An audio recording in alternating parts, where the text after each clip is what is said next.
Пол Гренландии и пол Дании вышли на митинги, чтобы сказать Трампу: они не хотят быть американцами и не продаются.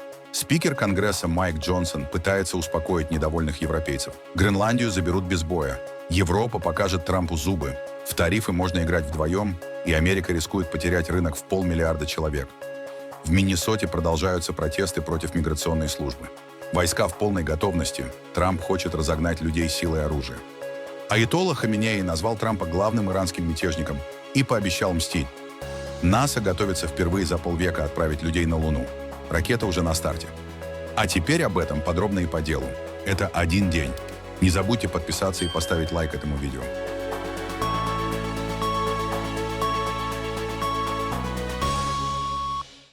В Гренландии прошли массовые протесты против требований президента США Дональда Трампа продать остров Америки. Тысячи жителей гренландской столицы Нуук, возглавляемые премьер-министром Йенсом Фредериком Нильсеном, вышли на улицы с флагами и плакатами, скандируя «Калаалит Нунаат». Так называется остров на языке Калаали-Суд. Его еще называют западно-гренландским. Протестующие направились к консульству США, мимо нового здания, куда Вашингтон планирует перенести свои представительства из нынешнего небольшого Красного дома, где работают всего 4 сотрудника. Нам не интересно быть американцами. Мы здесь, чтобы показать господину Трампу: Гренландия будет для гренландцев, а не для Соединенных Штатов. В Копенгагене демонстранты скандировали «Гренландия не продается» и несли плакаты с надписями «Нет, значит нет» и «Руки прочь от Гренландии», а также флаги острова красно-белого цвета. Они прошли маршем к посольству США в знак протеста против вмешательства внешней державы и в поддержку права Гренландии определять собственное будущее. Это очень неприятное ощущение. Один человек хочет захватить нашу страну. Это наша страна. Это место, где мы выросли и родились. Люди жили в Гренландии. Сейчас дети не спят ночью. Люди не спят ночью. Наши семьи, друзья, все в тревоге сейчас в Гренландии. Мы не просто цифры, как сказал один политик. Мы люди, и мы часть НАТО. Мы часть Дании. Королевство Дания всегда поддерживало США, когда у них были проблемы. А сейчас они так нас благодарят. Очень важно, чтобы мы держались вместе и показывали, что Гренландия не на продажу, и мы не хотели бы быть американцами и не будем аннексированы США. Поэтому мы стоим вместе, и мы очень рады, у нас огромная поддержка со всех уголков мира, также здесь, в Копенгагене. Организаторы оценили число участников более чем в 20 000 человек. Почти столько же, сколько живет в столице Гренландии, Нууке. Меньшие акции прошли и в других городах Дании. Гренландия с населением около 57 000 человек долгое время управлялась из Копенгагена. С 1979 года остров получил значительную автономию. Но Дания по-прежнему контролирует оборону, внешнюю политику и финансирует большую часть административных расходов. Спикер Палаты представителей США Майк Джонсон в эфире BBC попытался успокоить британцев и жителей других стран НАТО. Войны за Гренландию не будет. Джонсон уверен, что Трампу хватит дипломатических методов. Каких именно и насколько жестких, Джонсон не уточняет. Я не предвижу военного вторжения в Гренландию. Там небольшое население, и я считаю, что дипломатические каналы — это правильный путь. Об этом говорит и назначение президентом спецпосланника. Но Гренландия имеет стратегическое значение для нас из-за своей географии и расположения. И не только для США, но для всех, кто ценит свободу. Мы живем в опасное время и в опасном мире. И признание этого президентом — это не новость. На самом деле, это восходит еще к президенту Трумэну, который первым говорил о стратегическом значении этого региона. Посмотрим, как это будет развиваться. Я бы сказал нашим друзьям из Великобритании: сохраняйте веру в Америку, как мы сохраняем веру в вас. Это особые отношения, как часто говорят. Мы должны стоять вместе. В истории были разные периоды с разными лидерами и стилями, но в конечном итоге наши фундаментальные истины одинаковы, а наша дружба важна.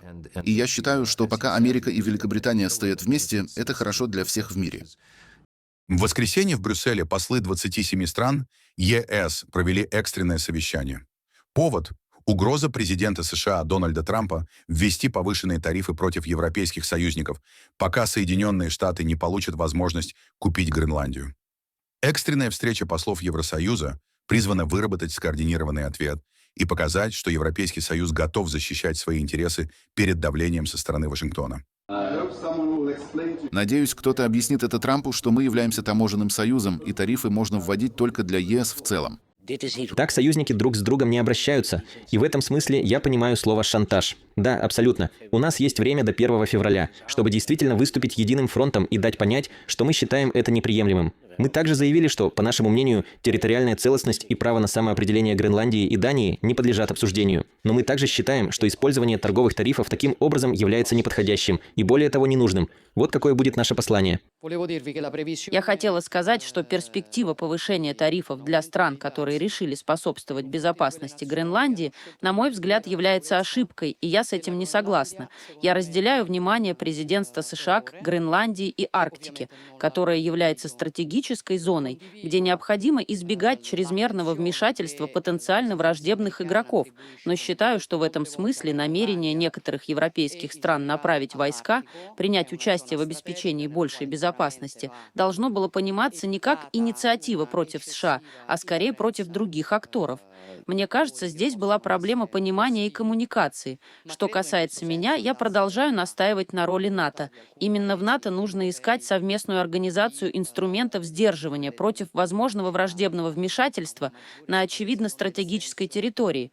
Тот факт, что НАТО начало работать над этим, хорошая инициатива. И именно по этой причине я считаю ошибкой вводить новые санкции сегодня. Я считаю необходимым возобновить диалог и избежать эскалации. И именно этим я занимаюсь. Несколько часов назад я говорила с Дональдом Трампом и высказала ему свое мнение, а также общалась с генеральным секретарем НАТО, который подтвердил, что НАТО начало работать в этом направлении. Очевидно, в течение дня я также поговорю с другими европейскими лидерами. На данный момент организована ключевая встреча Европейского Союза, но я считаю, что на этом этапе очень важно говорить друг с другом и избегать эскалации, потому что возможно работать совместно, чтобы достичь результата, полезного и необходимого для всех. Мой вопрос такой: как Канада может это принять? Что вы собираетесь с этим делать, включая увеличение военного присутствия в Гренландии? И что вы скажете господину Трампу? Какое послание вы отправите Трампу насчет этого экономического принуждения, если встретитесь с ним в Давосе? Спасибо за эти очень точные вопросы. Ситуация серьезная, и нас она беспокоит. Мы обеспокоены этой эскалацией. Хочу быть абсолютно ясным. Мы всегда будем поддерживать суверенитет и территориальную целостность стран, независимо от их географического положения.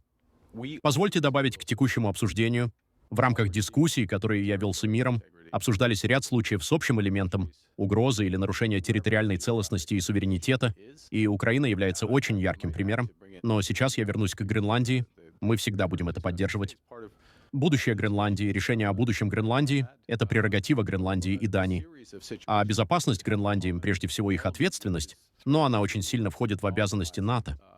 Я говорил с премьером Гренландии, и существует полная приверженность, как и полагается, со стороны партнеров НАТО к обеспечению безопасности Гренландии.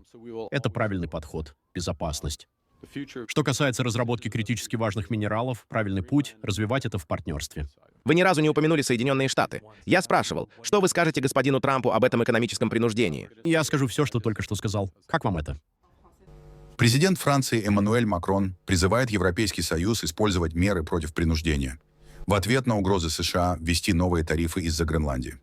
Макрон считает действия Трампа неприемлемыми и предлагает противодействовать президенту США вместе. Европейский план мер против принуждения был одобрен в Брюсселе в 2023 году.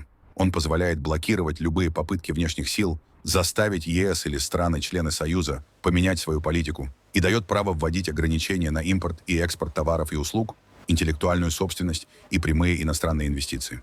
Кроме того, ЕС сможет ограничивать доступ к своему рынку, включая государственные закупки, а также контролировать продукцию по химическим и санитарным правилам. Как известно, они в Европе намного жестче и подробнее американских. До сих пор этот механизм не применялся, хотя в прошлом году о его использовании говорили в связи с переговорами США и ЕС по тарифам. От этого увеличения пошлин Трамп тоже много теряет. И его собственные фермеры, и его производители пострадают.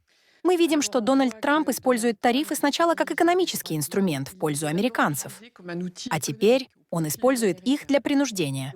Это явно принудительный подход, которым он угрожает европейским странам. В любом случае, нам нужно подходить к этому с определенной долей силы. С Дональдом Трампом ясно одно — дело уже не в законе, а в силе. Ну и заодно напомним, в чем смысл тарифов Трампа. По сути, это налог на импортируемые товары. Например, 10% тариф на продукт стоимостью $10 означает дополнительный доллар сверху, который платит компания-импортер. Иногда налог ложится на потребителя, иногда снижает объем поставок или заставляет компании искать других поставщиков. Это сказывается на продажах и доходах компаний, а также может приводить к сокращению рабочих мест. Даже угроза введения тарифов уже влияет на бизнес. Компании стремятся к стабильности, чтобы планировать инвестиции и долгосрочные проекты, и неопределенность в налогах усложняет эти решения. Тем временем британцы с интересом и беспокойством наблюдают, как будет реагировать их правительство на поведение Трампа.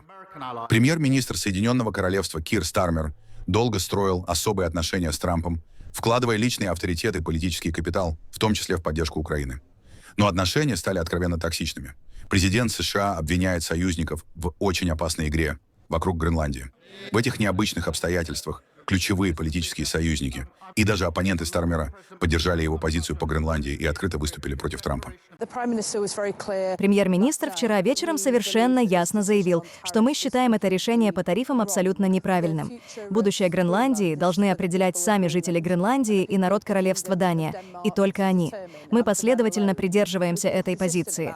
Мы озвучивали ее нашим друзьям и союзникам в американской администрации и считаем, что в нынешний момент, на фоне серьезных вызовов, особенно в арктическом регионе, которые затрагивают не только нас, но и Соединенные Штаты, Канаду и большую часть Европы, нам необходимо работать вместе, чтобы их решать.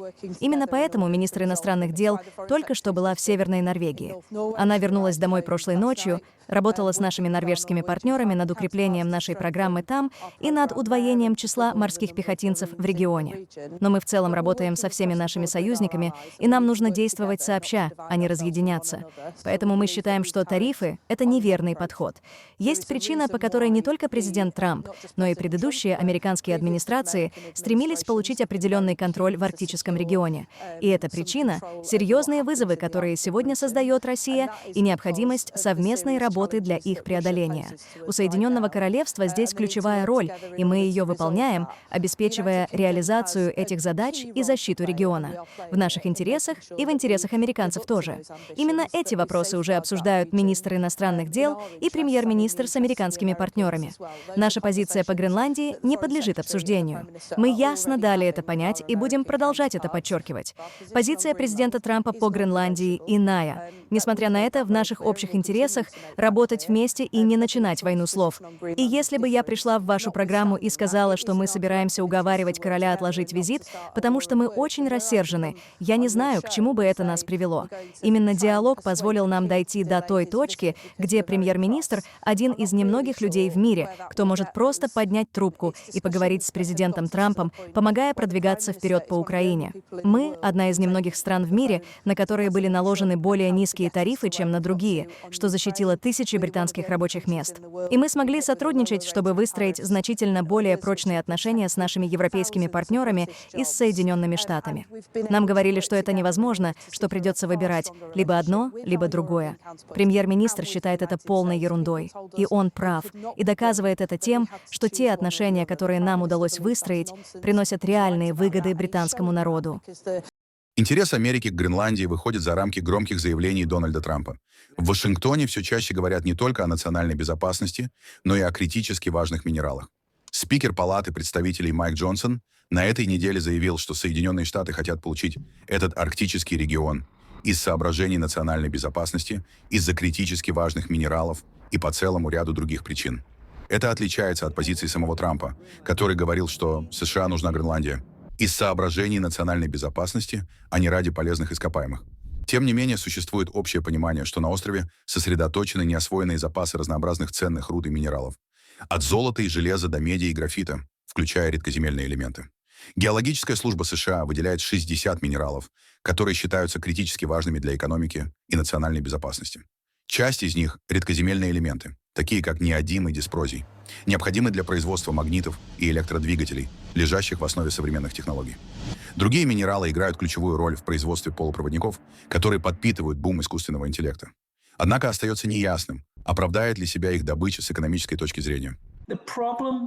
Проблема добычи ресурсов в Гренландии заключается в следующем. Гренландия — богатая страна с точки зрения природных ресурсов. Однако их добыча крайне дорогая.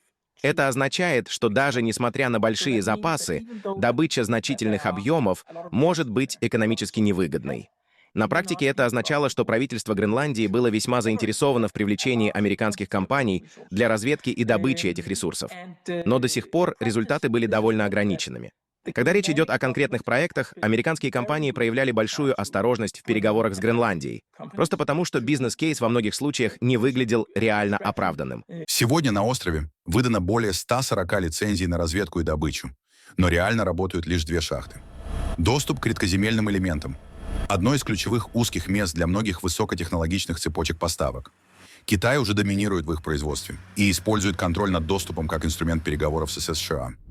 Именно поэтому геополитическая ценность Гренландии для Вашингтона выходит далеко за пределы самих ресурсов.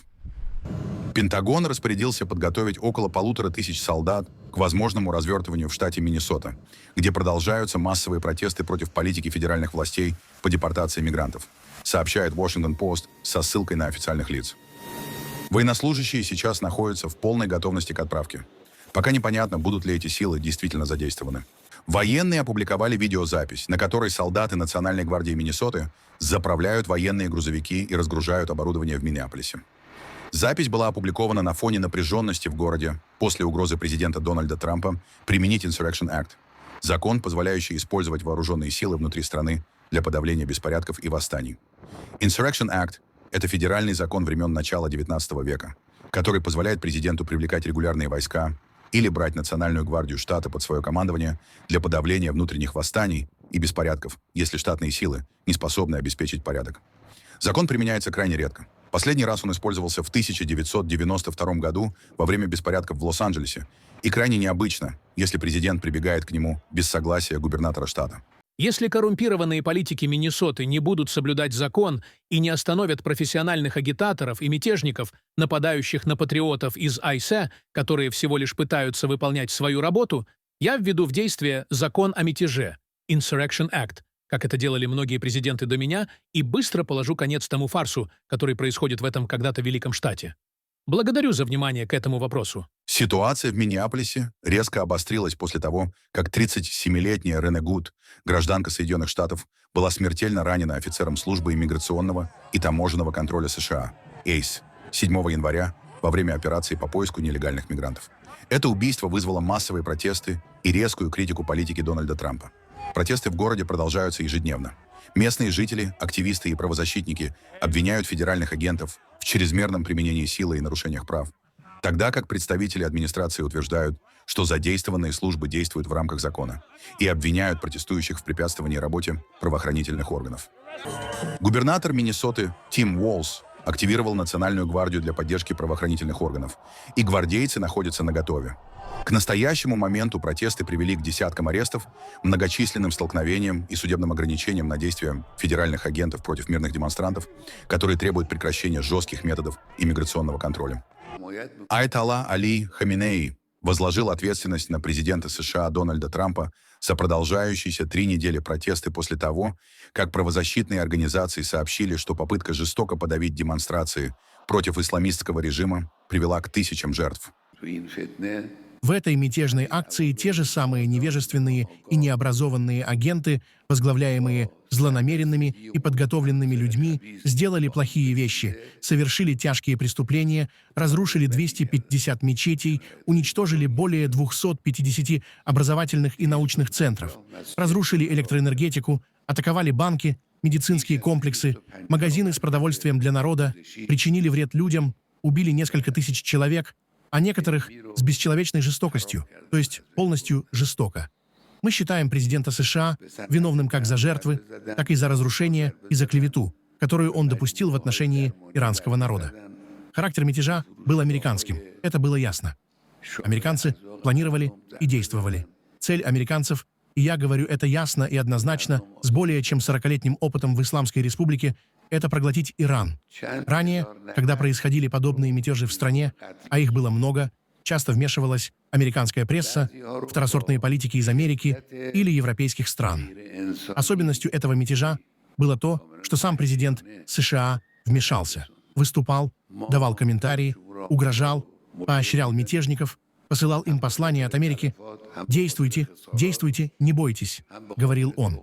«Мы поддержим вас, предоставим военную помощь». То есть сам президент США стал частью мятежа. Он говорил открыто, поощрял открыто. У нас есть документы один за другим, что помогали и они, американцы, и сионистский режим, что я сейчас кратко объясню. Это исторический день, как 22 Бахмана, годовщина революции. Мы не ведем страну к войне, мы не намерены вести страну к войне, но мы также не оставим внутренних преступников безнаказанными. Хуже внутренних преступников, международные преступники, их мы тоже не оставим. Это должно преследоваться своим образом, правильным образом, и по милости Аллаха иранский народ должен победить мятежников так же, как он победил мятеж. Миссия «Артемис-2». Первый пилотируемый полет к Луне со времен программы «Аполлон». Более полувека назад выходит на финальный этап подготовки. Во время этого полета астронавты окажутся дальше от Земли, чем когда-либо прежде. А сама миссия станет ключевым испытанием всех систем, от навигации до жизнеобеспечения в условиях дальнего космоса. Ранним утром в субботу гигантская ракета высотой почти 100 метров начала медленное движение от сборочного корпуса к стартовой площадке космического центра Кеннеди во Флориде. Скорость около 1 километра 600 метров в час.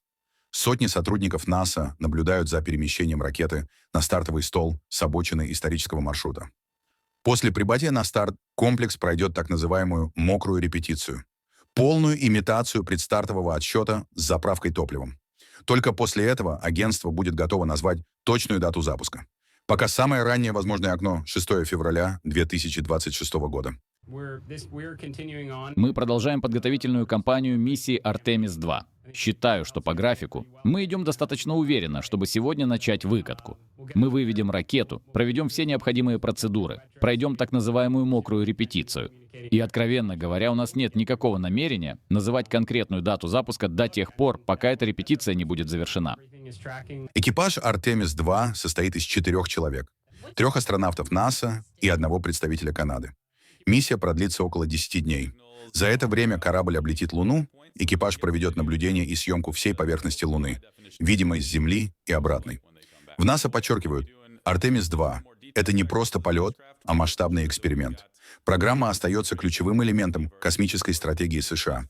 Президент Дональд Трамп ранее подтвердил цель вернуть американских астронавтов на поверхность Луны к 2028 году. Следующая миссия, «Артемис-3», должна стать первой высадкой людей на Луну с 1972 года.